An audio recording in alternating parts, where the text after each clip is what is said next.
Assalamualaikum warahmatullahi wabarakatuh. A'udzubillahi minasyaitonirrajim. Bismillahirrahmanirrahim. Rabbi shrah sadri wa yassir li amri wahlul 'uqdatam min lisani yafqahu qawli amma ba'du. Perkenalkan, nama saya Yudi Ega Garnida. Pada kesempatan kali ini saya akan membawakan materi tentang sarana berpikir ilmiah, yang mana materi ini adalah salah satu tugas mata kuliah filsafat ilmu. Materi ini akan dibawakan secara berkelompok. Nah, ini share dulu saya. Materinya tentang sarana berpikir ilmiah. Yang mana kelompok saya itu terdiri dari 5 orang, ada Bapak Surahmat Jalaluddin, kemudian yang kedua ada saya sendiri Yudi Ega Garnida, ada Ibu En Pujastuti, ada Ibu Lela Lairatul Umah, dan ada Bapak Ahmadul Hamdah. Sarana berpikir ilmiah dibagi ke dalam 3 bahasan. Yang pertama definisi hakikat sarana berpikir ilmiah, yang kedua pembahasan, dan yang ketiga kesimpulan. Definisi hakikat sarana berpikir ilmiah. Kegiatan berpikir ilmiah yang kita lakukan dalam keseharian dan kegiatan ilmiah merupakan upaya berpikir manusia dalam memecahkan masalah. Berpikir ilmiah adalah berpikir yang logis dan empiris. Logis adalah masuk akal dan empiris adalah dibahas secara mendalam berdasarkan fakta yang dapat dipertanggungjawabkan. Selain itu, menggunakan akal budi untuk mempertimbangkan, memutuskan, dan mengembangkan. Berpikir merupakan sebuah proses yang membuahkan pengetahuan. Berpikir benar memerlukan sarana atau alat berpikir. Sarana ini bersifat pasti, maka aktivitas keilmuan tidak akan maksimal tanpa sarana berpikir ilmiah tersebut. Bagi seorang ilmuwan, penguasaan sarana berpikir merupakan suatu keharusan. Karena tanpa penguasaan sarana berpikir ilmiah ini, tidak akan dapat melaksanakan kegiatan ilmiah yang baik. Kemudian kegiatan berpikir ini terbagi menjadi 2 bagian. Yang pertama ada berpikir secara alamiah, yang kedua ada berpikir secara ilmiah. Berpikir alamiah adalah pola penalaran yang berdasarkan kehidupan sehari-hari dari pengaruh alam sekelilingnya. Kemudian yang kedua adalah berpikir ilmiah. Berpikir ilmiah adalah pola penalaran berdasarkan sarana tertentu secara teratur dan cermat. Harus disadari bahwa tiap orang mempunyai kebutuhan untuk berpikir serta menggunakan akalnya semaksimal mungkin. Karena dengan berpikir secara ilmiah itu tidak bisa terpisahkan dari kegiatan-kegiatan yang bersifat secara ilmiah.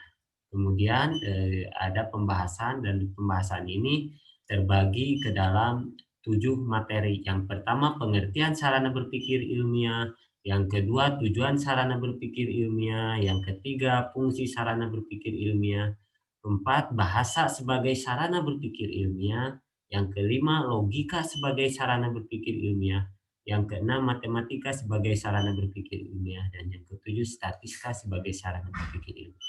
Ketujuh materi ini akan dibagi ke dalam 5 bagian. Yang pertama akan disampaikan oleh saya pribadi, yang kedua nanti akan disambung oleh rekan-rekan saya, dan nanti ditarik kesimpulan. Pengertian sarana berpikir ilmiah. Sarana ilmiah pada dasarnya merupakan alat untuk membantu kegiatan ilmiah dalam berbagai langkah yang harus ditempuh. Sarana ilmiah merupakan suatu alat. Dengan alat ini manusia melaksanakan kegiatan ilmiah. Pada saat manusia melakukan tahapan kegiatan ilmiah, diperlukan alat berpikir yang sesuai dengan tahapan tersebut. Manusia mampu mengembangkan pengetahuannya karena manusia berpikir mengikuti kerangka berpikir ilmiah dan menggunakan alat berpikir yang benar. Kemudian tujuan sarana berpikir ilmiah. Tujuan mempelajari sarana berpikir ilmiah ini adalah untuk mengikuti kita melakukan penelaahan ilmiah secara baik, sedangkan tujuan mempelajari ilmu dimaksudkan untuk mendapatkan pengetahuan yang mungkin kita untuk memecahkan masalah kita sehari-hari. Contoh, masalah kita sehari-hari adalah ketika orang tua merasa khawatir terhadap anaknya yang sedang belajar di luar kota, tapi kekhawatiran itu tidak bisa dibuktikan secara ilmiah. Karena apa? Walaupun kekhawatiran tersebut ketika kita melihat anak kita itu eh, di tempat belajarnya tidak apa-apa ataupun sedang sakit, itu tidak bisa disebutkan dengan berpikir secara ilmiah. Itu adalah berpikir secara alamiah. Harus dibedakan antara tujuan mempelajari sarana ilmiah dan tujuan mempelajari ilmu. Tujuan mempelajari sarana ilmiah adalah agar dapat melakukan kegiatan penelitian ilmiah untuk memaksimalkan kemampuan memerlukan kemampuan manusia dalam berpikir menurut kerangka berpikir yang benar, maka diperlukan pengetahuan tentang sarana berpikir ilmiah dengan baik dan benar. Manusia mempelajari ilmu agar dapat menyelesaikan permasalahan-permasalahan yang terjadi dalam kehidupan. Dengan ilmu yang telah dipelajari, manusia dapat meningkatkan kemakmuran hidup. Kemudian fungsi dari sarana berpikir ilmiah. Fungsi sarana ilmiah adalah membantu proses metode ilmiah dan bukan merupakan ilmu itu sendiri. Karena keseluruhan tahapan kegiatan ilmiah membutuhkan alat bantu berupa sarana berpikir. Sarana berpikir ilmiah hanya alat bantu bagi manusia untuk berpikir ilmiah agar memperoleh ilmu. Sarana berpikir ilmiah bukanlah suatu ilmu yang diperoleh melalui proses kegiatan ilmiah. Kemudian yang keempat, bahasa sebagai sarana berpikir ilmiah. Kenapa bahasa termasuk dalam bahasan sarana berpikir ilmiah? Karena salah satu perbedaan manusia dengan makhluk lainnya adalah kemampuan manusia berbahasa. Bahasa memiliki peranan yang sangat penting dalam kehidupan manusia, termasuk di dalamnya adalah kegiatan yang pertama sarana berpikir bahasa, yang kedua matematika, dan yang ketiga statistika. Definisi bahasa. Bahasa, dapatkah Anda bayangkan apa yang terjadi seandainya binatang bisa berbicara seperti manusia? Kesimpulan Aldous Huxley, tanpa bahasa, manusia tak berbeda dengan kucing atau monyet. Kemudian Ernest Cassirer menyebutkan manusia sebagai animal symbolism, yang artinya makhluk yang mempergunakan simbol. Cakupan istilah ini sangat generik, lebih luas daripada Homo sapiens, makhluk yang berpikir. Karena dalam kegiatan berpikir manusia menggunakan simbol. Dengan kemampuan berbahasa, maka dapat dilakukan kegiatan berpikir secara sistematik dan teratur. Dengan kemampuan berbahasa, maka dapat mengembangkan kebudayaan, serta tanpa bahasa akan hilang kemampuan untuk meneruskan nilai-nilai budaya dari suatu generasi ke generasi. Bahasa merupakan alat komunikasi verbal yang dipakai dalam seluruh proses berpikir ilmiah, di mana bahasa merupakan alat berpikir dan alat komunikasi untuk menyampaikan jalan pikiran tersebut pada orang lain. Bahasa juga dapat berupa bahasa tubuh seperti senang, sedih, merasa marah, atau bahasa isyarat yang merupakan lambang bunyi tergantung kesepakatan seperti huruf dan bahasa Jawa, Cina, Romawi, Arab, dan lain sebagainya. Ketika sedih, kita menangis, ketika kita senang, kita tertawa, ketika marah, kita meluapkan emosi, itu adalah cerminan dari bahasa itu sendiri. Kemudian apakah sebenarnya bahasa itu? Pertama, bahasa merupakan serangkaian bunyi. Bunyi ini digunakan sebagai alat komunikasi. Yang kedua, bahasa merupakan lambang di mana rangkaian bunyi ini membentuk suatu arti tertentu. Rangkaian bunyi yang kita kenal sebagai kata melambangkan suatu objek tertentu seperti gunung, mountain, jabal. Pada dasarnya itu sama, cuma berbeda pelafalan bahasanya, tapi mempunyai arti yang sama. Ketika gunung, mountain, jabal, dan sebagainya itu tetap sama. Manusia mengumpulkan lambang-lambang dan menyusun apa yang dikenal sebagai pembendaharaan kata-kata. Pembendaharaan ini pada hakikatnya merupakan akumulasi pengalaman dan pemikiran manusia itu sendiri. Bahasa memiliki 3 fungsi, yaitu fungsi simbolik, emotik, dan afektif. Apa itu fungsi simbolik? Fungsi simbolik itu untuk membantu manusia mendeskripsikan sesuatu melalui simbol-simbol berperan penting dalam komunikasi ilmiah. Kemudian, fungsi dari motif adalah membantu manusia untuk mengekspresikan perasaan berperan penting dalam komunikasi estetik. Jadi, emotif itu adalah berfungsi untuk mengekspresikan perasaan manusia itu sendiri. Dan yang ketiga adalah afektif. Afektif berfungsi sebagai alat bantu manusia menyatakan atau memperlihatkan sikap berperan penting dalam komunikasi non-ilmiah.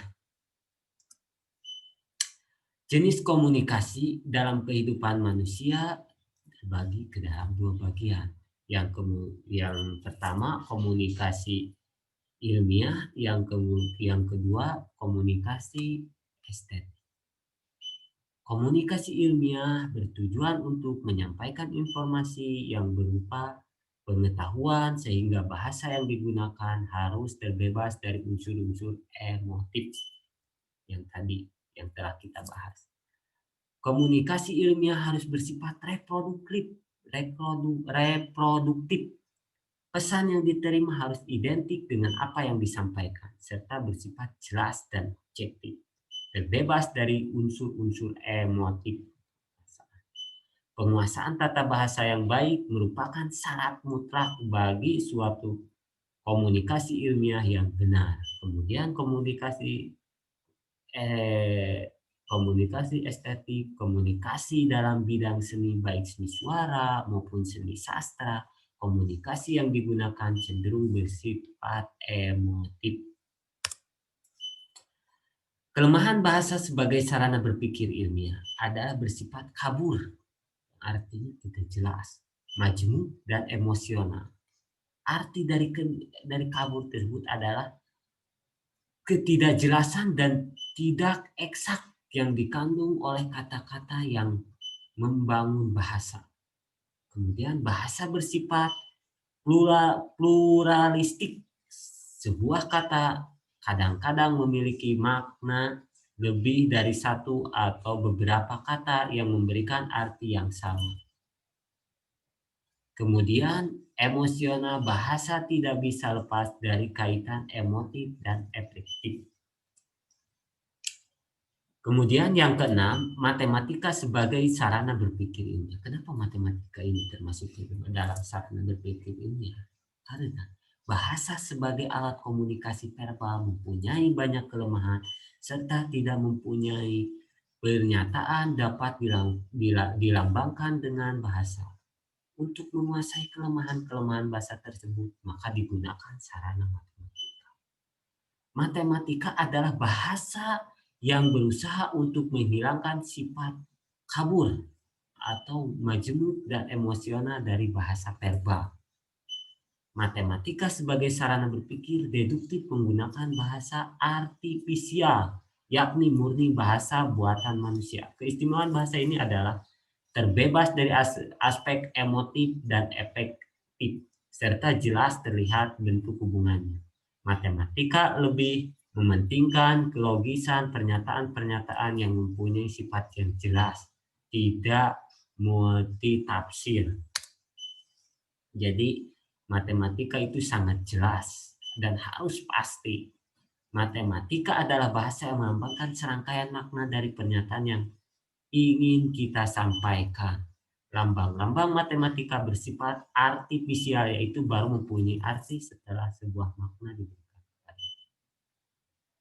Matematika merupakan bahasa artifisial yang bersifat eksak, cermat, dan terbebas dari rona emosi. Kemudian matematika berusaha menghilangkan kelemahan bahasa. Dengan matematika, sifat kabur majemuk dan emosional dari bahasa dapat dihilangkan.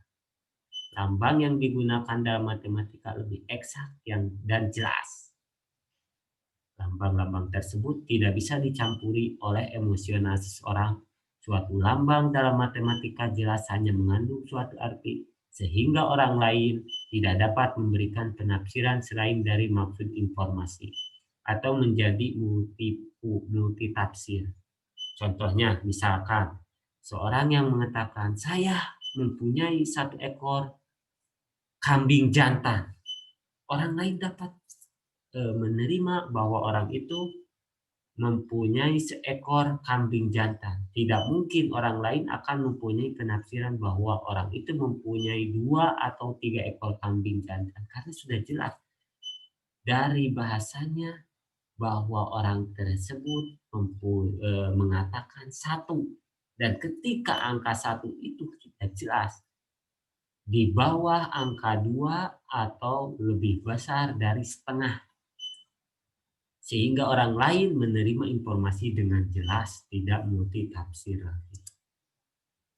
Yang ketujuh, statistika sebagai sarana berpikir ilmiah. Statistika harus mendapat tempat yang sejajar dengan matematika agar keseimbangan berpikir deduktif dan induktif yang merupakan ciri dari berpikir ilmiah dapat dilakukan dengan baik. Statistika merupakan sarana berpikir yang diperlukan untuk memproses pengetahuan secara ilmiah. Sebagai bagian dari perangkat metode ilmiah, maka statistika membantu kita untuk melakukan generalisasi dan menyimpulkan karakteristik suatu kejadian secara pasti dan bukan secara kebetulan, karena statistika itu sifatnya pasti, bukan kebetulan. Statistika merupakan sarana berpikir ilmiah yang membantu penarikan kesimpulan secara induktif dari fakta-fakta empiris. Penarikan kesimpulan secara statistika berpikir ekonomis dan derajat keyakinan kita atas kebenaran kesimpulan tersebut secara probabilistik dapat diperhitungkan pula. Jadi tidak bisa kita terlepas dari statistika sebagai sarana berpikir ilmiah, karena statistika ini mempunyai peranan penting yang sama sejajar dengan matematika. Kemudian kesimpulan dari sarana berpikir ilmiah ini merupakan alat untuk kegiatan ilmiah dalam berbagai langkah yang akan ditempuh agar memperoleh pengetahuan yang benar. Tujuan mempelajari sarana berpikir ilmiah adalah agar dapat melakukan kegiatan penelaahan ilmiah dengan baik untuk memperoleh pengetahuan yang benar sehingga dapat meningkatkan kemakmuran hidup. Keseluruhan tahapan kegiatan ilmiah membutuhkan alat bantu yang berupa sarana berpikir ilmiah. Sarana berpikir ilmiah ini berfungsi hanyalah sebagai alat bantu bagi manusia untuk berpikir ilmiah agar memperoleh ilmu. Kemudian bahasa tadi yang sudah kita bahas adalah bahasa merupakan sarana komunikasi, cara-cara berpikir sistematis dalam memperoleh ilmu. Tanpa kemampuan berbahasa, seseorang tidak akan melakukan kegiatan ilmiah secara sistematis dan benar, karena bahasa ini mempunyai peranan penting agar dapat dimengerti, dipahami oleh orang lain. Kemudian logika sebagai sarana berpikir ilmiah mengarahkan manusia untuk berpikir dengan benar sesuai dengan kaidah-kaidah berpikir yang benar. Logika membantu manusia dapat berpikir dengan sistematis yang dapat dipertanggungjawabkan kebenarannya, dan logika ini dapat dipahami oleh akal sehat manusia itu sendiri. Statistika tidak boleh dipandang sebelah mata oleh orang lain yang ingin atau mampu melaksanakan kegiatan ilmiah dengan baik. Penguasaan statistika sangat diperlukan bagi orang-orang yang menarik kesimpulan dengan sah. Nah, itulah, paparan dari materi sarana berpikir ilmiah yang, sepintas saya jabarkan, mungkin nanti akan dijabarkan kembali oleh rekan-rekan saya dalam materi sarana berpikir ilmiah. Apa itu sarana berpikir ilmiah, apa itu bahasa, matematika, statistika, kemudian berpikir alamiah itu seperti apa, berpikir, ilmiah itu seperti apa, nanti, akan dijelaskan oleh rekan saya. Mungkin itu saja yang bisa saya sampaikan pada kesempatan kali ini. Terima kasih, mohon maaf apabila ada, kesalahan atau penyampaian kata dalam materi sarana berpikir ilmiah ini. Ya, mungkin itu saja yang bisa saya sampaikan. Sekali lagi saya mohon maaf. Wabillahi taufiq wal hidayah. Assalamualaikum warahmatullahi wabarakatuh.